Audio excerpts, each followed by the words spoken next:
Hey, what's up everybody? It's Lids, and we're back for some more Gwent, and today we're playing the new Seesaw seasonal event, which is an alternate game mode in which at the end of each player's turn, odd-powered units will get damaged by 1, and even-powered units will get boosted by 1. That means we want a deck that either focuses on piling on the damage or the boosts. And I have just what you're looking for, so let's go give it a look.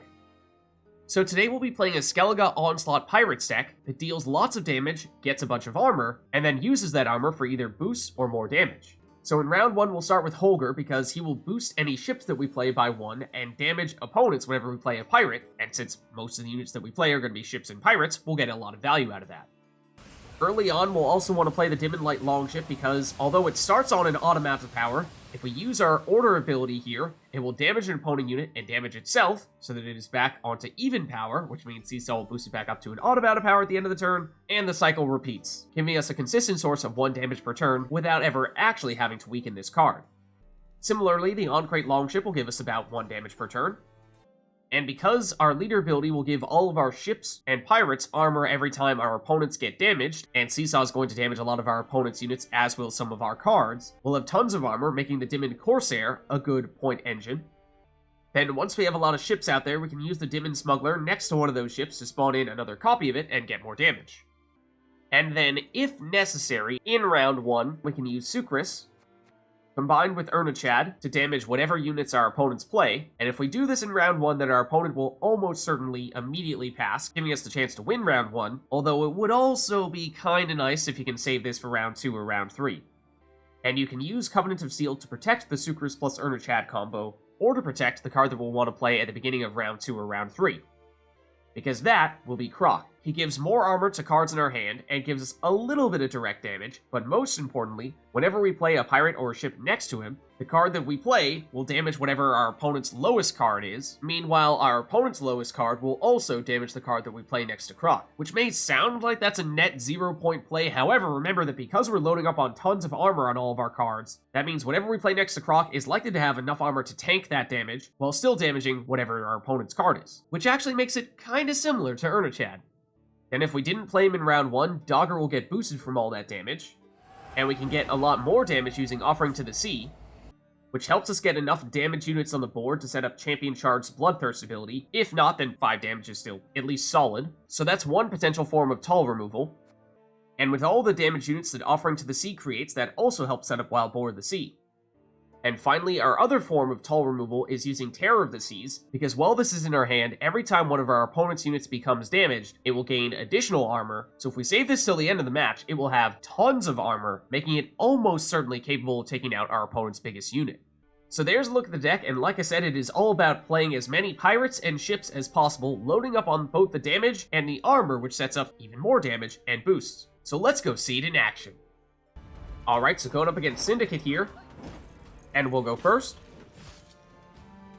Okay, so we have Holger. That's a good early round play, as is Crach, that we'd probably prefer to save him for round 3. Dimun Corsair could also be good early round. And then mid-round, the Smuggler, or 2. Longship also good early round. Finish with the Harpooner. I mean, we have a lot of 4 provision cost cards, so let's get rid of the Captain here.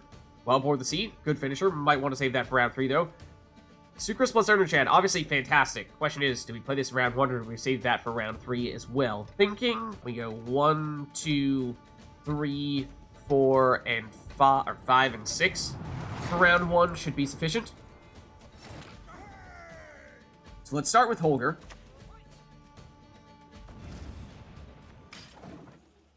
We could even use Curse Scroll to get ourselves an Craite Longship if we'd like its Ulrich. And given how they're Congregate, this is almost certainly a Firesworn deck.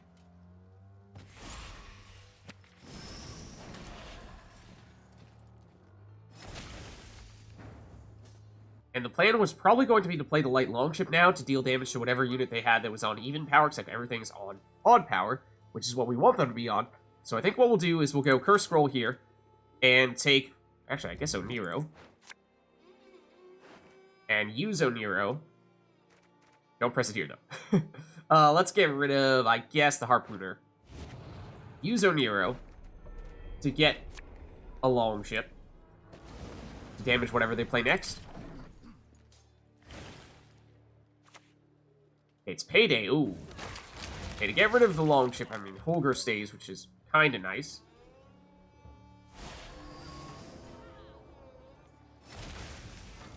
And they're going to spawn in a ton of units, which means they should get damage from Seesaw in pretty significant numbers, giving us a lot of armor over time. So let's play the Corsair.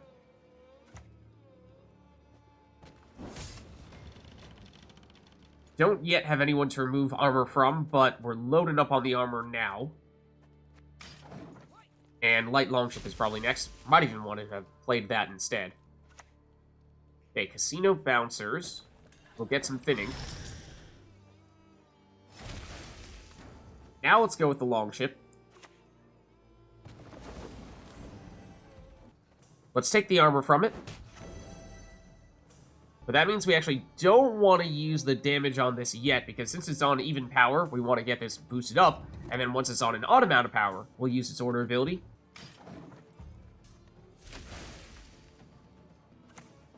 Okay, it's Xavier. What do we have in our graveyard? Oh, Nero.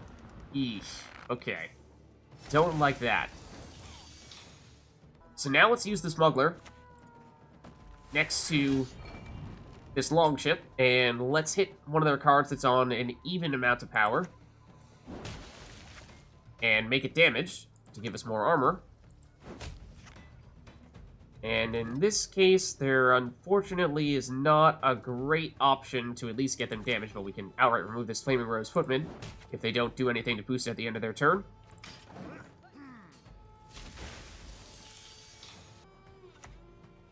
Okay, it's another Cleric.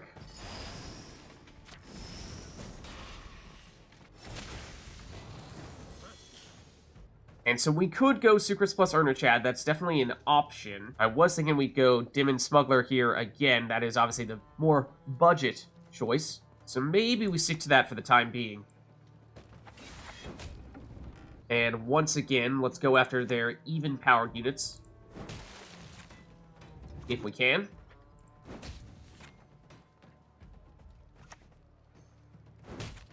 I probably should have gone after you, to tell you the truth, but...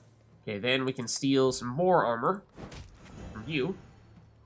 Could even use the leader ability charge if we felt so inclined, but I think that's probably overkill.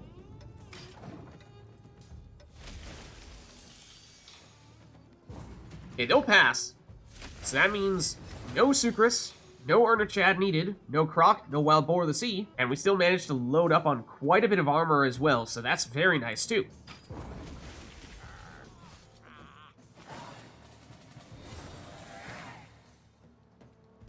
Okay, and we draw into Dagur, which is amazing. Offering to the Sea, also quite good, and then Dimun Warship, not a bad play next to Crach, but probably could still do a little bit better. So we'll try swapping this out. Whale Harpooner, not that much better. Royal Decree does give us some options, especially because we lost Oneiromancy, so this is a useful tutor to us. Might be to get Covenant of Steel right now, I'm thinking. So our hand, honestly, couldn't be much better. The question is that reason enough to push here in round 2, or do we want to just guarantee that we have last say in round 3? I think we might want to go that route, so we'll play it a little bit safe. We'll dry pass here. Okay, they'll go Mushy Truffle, which will give them a little bit of carryover, so that's a smart play. And it's Beggar for some coins.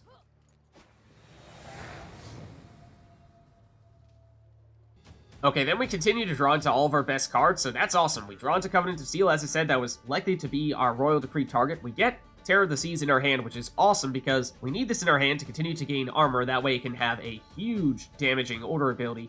Whale Harpooner is not a terrible option. I don't think they're likely to have anything that's row-locked, which is usually what Whale Harpooner would be best for, but if they have a lot of units out there, which they definitely will with Firesworn, could still be a lot of damage as well. So I think we probably stick with this. Okay, it's Eternal Fire Priest, so yeah, they're obviously expecting to spawn in a bunch of units, and they're hoping to get that boosted up in the process. So let's start with Covenant of Steel. Then we're going to get Crach down there, just want to play it a little bit safe and protect him, because as soon as we play Crach, he's going to be an obvious target. And it's Fallen Knight, that's going to become a huge engine for them.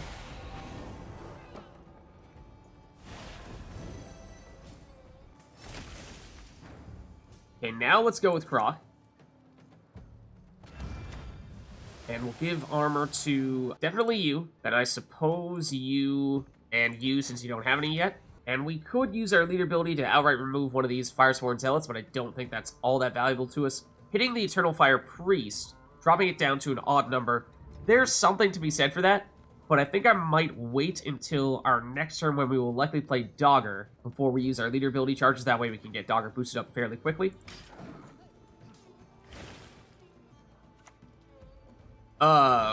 Fortunately, they cannot use Tavern Brawl, or they cannot target Crach beyond the Defender, so that worked well for us, and that's why we wanted to make sure we use the Defender early, so that definitely paid off.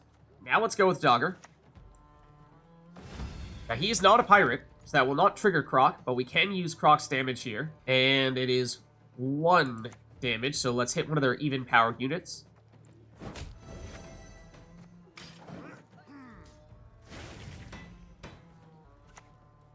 Ego's Muzzle, ooh, is sufficient to steal our Defender, which is unfortunate, but it did at least buy us enough time to get both Crach and Dagur down there, and also they've already played their Tavern Brawl, so that would have been likely one of, if not their best, options to shut those cards down. Now let's go Royal Decree, and we'll do this to play an Craite Longship next to Crach. And so this will trigger Crach's ability, so the Longship and one of their little Zealots damaged each other. And at this point, now I think it does start to make more sense for us to go out of our way, target some of their units now that we have Dagur down there, and get you onto an odd number. A Sacred Flame, assuming they get more of those Firesworn Zealots out there, will start to become a pretty big deal. But now I think it's time to go Sukrus. His next turn we can play Arnaghad, and his ability will be active. Now let's use, I think, our last leader ability charge on this Eternal Fire Priest. We could actually outright remove it with Crach, which I think is probably worth doing. Yes, it will get destroyed at the end of their turn if they don't boost it on their turn, but chances are they're going to find a way to do that, so I think we just guarantee that we get rid of you. And then it's Excommunication. Ooh, I don't like that. I'm actually curious what they're going to heat wave here. It's Sukrus. It's a little bit questionable, to be honest with you. Because, well, okay, they don't actually have any damaged units right now, so we've gotten rid of them all, so that means we won't get any additional armor from Arnaghad that way. Is that reason enough to delay Arnaghad? We could use Offering to the Sea, which would deal damage to them, yes, but I'm not sure that makes a huge difference to us. Actually, tell you what I think we do. Let's go Whale Harpooner. We'll play this next to Crach, and I'm going to use this to move Covenant of Steel. Because what I want to do is I want to be able to hit Fallen Knight with Terror of the Seas. Okay, now they're locking Crach. Surprised they didn't do that earlier. I mean, I suppose they only somewhat recently got rid of Covenant of Steel. And now that they have a few damaged units, it does mean that Arnaghad has at least a little bit more armor if we play him now. So I think this might be the right time to do it, because of course we want to make sure he has at least some time to actually damage their units. Hey, it's Fizz Stack. Yeah, I figured they might have something like that. Another form of removal. Do they actually have a second round of poison? That remains to be seen, but it's certainly possible. Offering the Sea would normally be a good play right around now, it's just that every single card that they have is currently on odd power, which means that Seesaw is going to heal back all that damage on their next turn. While Boar the Sea also doesn't have as many damage units as we would like to see, so that's a little bit unfortunate, and is also very similar to Offering to the Sea in that way. So it might mean we are looking at Terror of the Sea here. Not exactly the timing I was hoping for, but I guess we'll hit ya.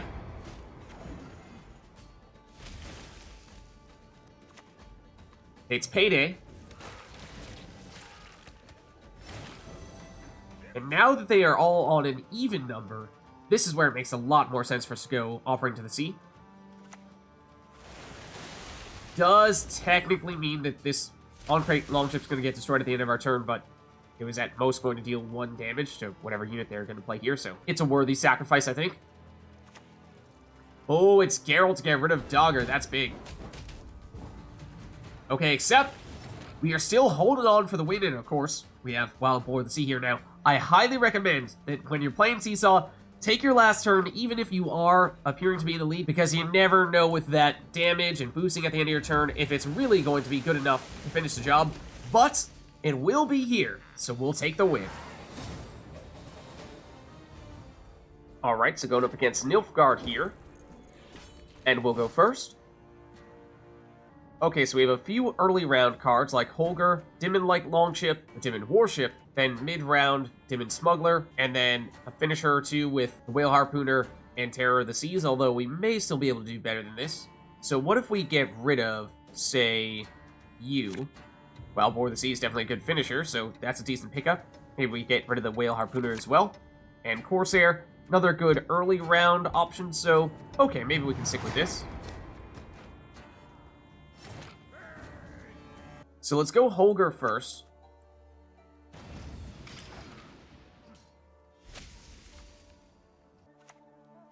They'll go Blightmaker. Likely into, yep, Mage Assassin. Now let's do Dimun Longship. And ideally, one of these cards would be on even power, because this guy's already damaged, but since you're on even power, I guess we're going after you.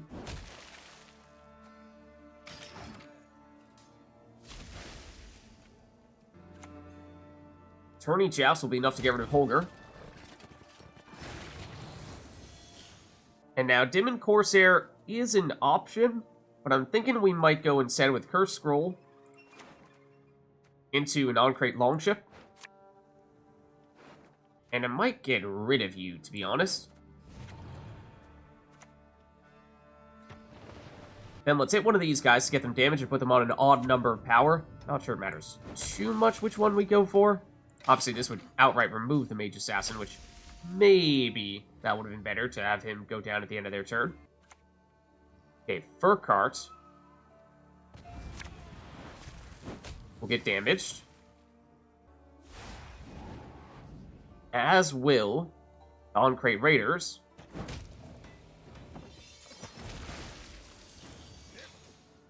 So now let's play the Dimun Smuggler and put this next to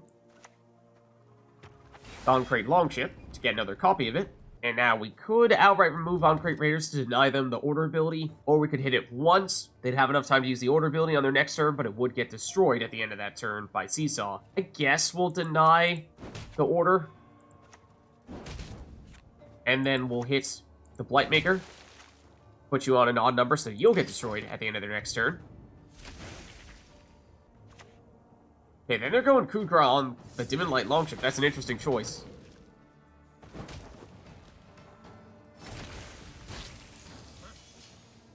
And if we really wanted to, we could go with Sukrus plus Royal Decree into Arnaghad. That might be a little bit overkill here, especially when we don't yet have Crach in our hand, and so we'd be relying on Royal Decree to make that happen. But maybe we go that route just to be certain that we can get the win in round one. So we'll go Sukrus, and we might even play him next to the Longship here, especially since it is currently on an even number, and we'd like to keep it that way.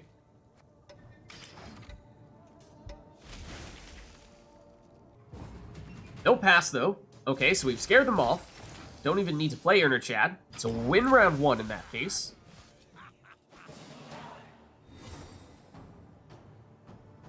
Okay, and we do draw into both Arnaghad and Covenant of Steel, which is a great combo. We can use Royal Decree now to get Crach. We did play one more card than them in round one, but we are still on 8, which means we at least have a throwaway. If not, we can try to push in round 2, but I'm thinking maybe we just play this Dimun Pirate Captain and leave it at that in this round and save the big stuff for round 3. Because other than this is looking pretty solid. So let's play you. And obviously there's nothing for him to damage on deploy. He is truly just a throwaway, and maybe they'll see through that and make sure they're not playing anything big here. Experimental Remedy into, okay, I mean, Craite Longship is a decent play, but we're not really planning on doing anything else, so we'll leave it at this.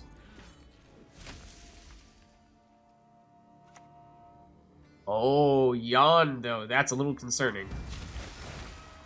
What are they planning to draw into here? Something big.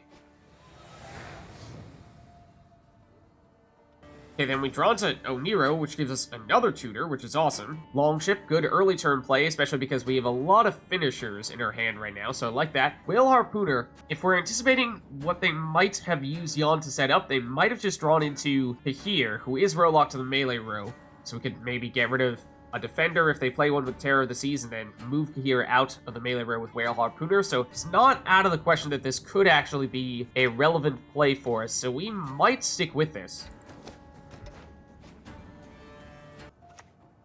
It's Blightmaker first, though.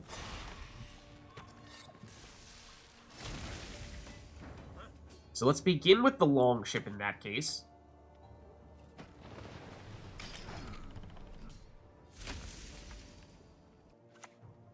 Okay, it's Terra Nova. I don't think they made anything super big with the spying stats. So yeah, just a Longship of their own. And, I mean, we could use Whale Harpooner to move this out of the melee row, since this is, of course, row-locked. So that's the safe value option for Whale Harpooner, but we could, of course, wait to see if they do play Kahir. But we might have enough potential answers to that we don't need to put all of our hopes and dreams on Whale Harpooner saving us in that situation. So, you know what? I think we can. I think we can still go this route, unless, I almost forgot, we want to play Crach, which is definitely of interest. It's just, we'd like to, say, protect Crach first with Covenant of Steel, so let's go that route. And we could even hit the Longship with the leader ability, but no, I think since it's on an odd number here, this is not the right time to do that. Okay, Armor's Workshop. Didn't see that coming. But now let's go Oneiromancy to get Crach. And we'll give armor to, well, I mean, Terror of the Seas benefits a lot from it. And actually is enough to give all these guys armor? I think it might be. Yup. Okay, anyone we want to hit with our leader ability again, mostly on odd power here now that they put the armor on. It's not really going to damage them at the end of their turn, just going to get rid of that armor, but so be it. Ooh, Yenvo on our defender is a little bit concerning, because they do have their leader ability, so they can lock and create a copy of something on their side of the board. I would have liked to have used Royal Decree into Dagur, but that may no longer be a good choice, because they would immediately lock him with Imposter and create a copy, and he'd be able to get a fair bit of boosting on their side as well. So I think in that case, we might just go Whale Harpooner here, but before we do so, it might be worth using Crach here. And that is going to end up being the Whale Harpooner target, so let's do this.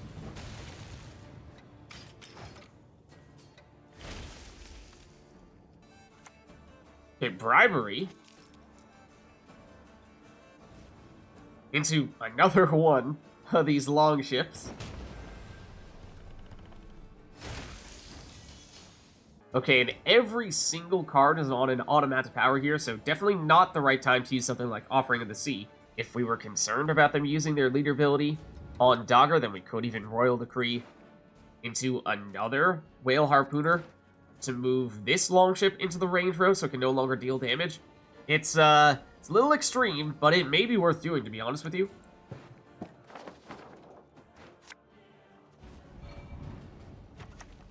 This will actually get destroyed by that very Longship. So it might have been worth using a leader ability charge first, but then again, all these guys would have been back onto an even number if we had done that. Now Arnaghad is active. Rothans. Okay. Into... I think there's only one possible answer there.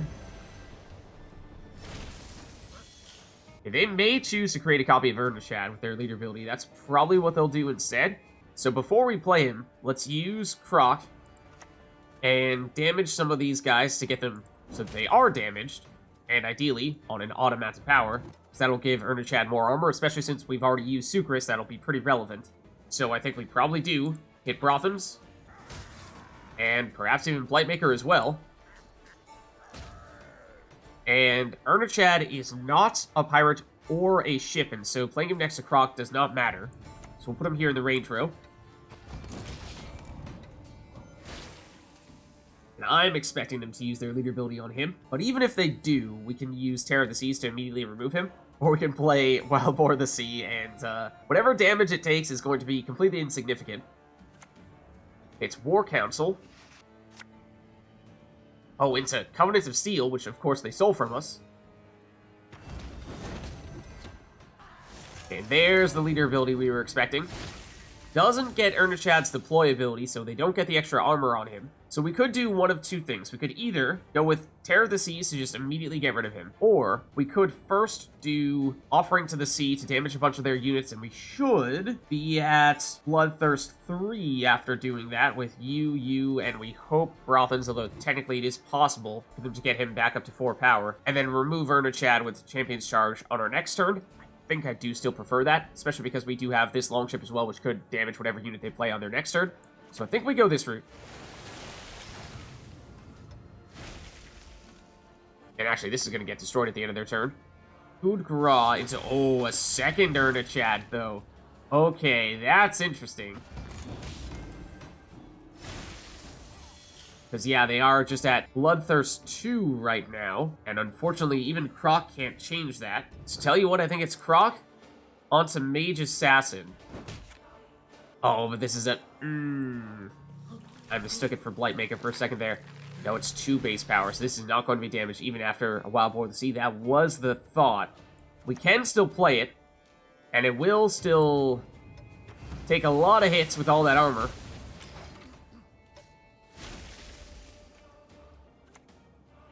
Damien. Ooh. I don't like that.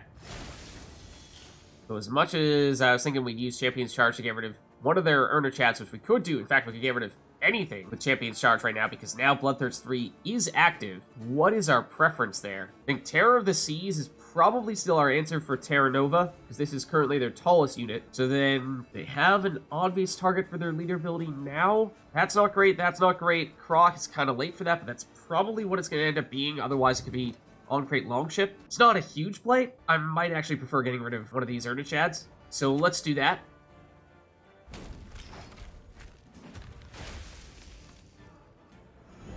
Okay, so there's Damien reactivating their leader ability, and as I said, I'm expecting for this to be Crach, so he's at least the highest base power option for them. They could go Longship and get 1 damage on the next unit that we play, but that's, of course, ideally an early round play, and this is at the end of the round, so yeah, it is Crach. And it's Duchess's Informant, probably for another Longship. They've made who knows how many of those, countless numbers. I should technically put that next to Crach, but okay. So now what we do is we go Terror of the Seas, and that will remove Terra Nova. However, I'm not sure if that's going to be sufficient. Well, also, speaking of playing ships next to Crach, we should play Wild Boar of the Sea next to Crach as well. I totally spaced out on that one. But Terror of the Seas here gets rid of their Arnaghad because of all the armor, and then we use this to get rid of Terra Nova, and we'll still take the win. So there's a look at the Skellige Pirates deck for the new Seesaw seasonal event. If you liked the video, then make sure to hit the like and subscribe button and leave a comment down below to let me know which other cards, archetypes, and factions you'd like us to experiment with next. Thank you all for watching, and I'll catch you next time.